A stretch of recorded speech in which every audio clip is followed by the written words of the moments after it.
Brigade Al-Quds dan Brigade Al-Qassam kembali meluncurkan serangan mematikan ke posisi Zionis di Khan Younis. Militan Palestina itu menargetkan markas komando dan peralatan militer Zionis dengan mortir kaliber berat hingga bom anti-tank. Akibatnya sejumlah tentara terluka dan sebagian lainnya tewas tertimbun. Dilansir dari Pars Today pada Jumat 12 Januari, Brigade Al-Quds dan Brigade Al-Qassam kembali melakukan operasi bersama. Militan Palestina itu menyerang markas komando pasukan Israel di timur kota Khan Younis, Gaza Selatan dengan mortir kaliber berat. Al-Qassam juga menembak sebuah bulldozer milik pasukan rezim Zionis di timur kota Khan Younis dengan bom Shawas.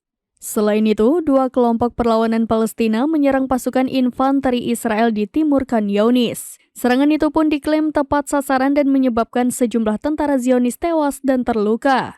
Pada saat yang sama, Brigade Al-Qassam menembak 3 kendaraan lapis baja pasukan Israel di wilayah Bani Suheila di timur kota Khan Younis dengan roket Yasin 105.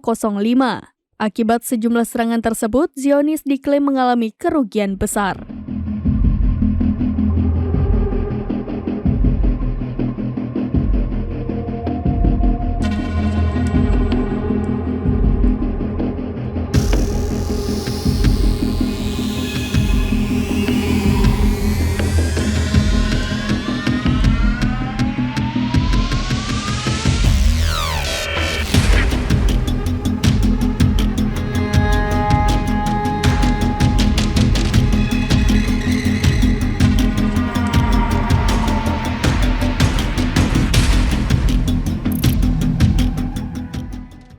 Download Tribun X sekarang, menghadirkan lokal menjadi Indonesia.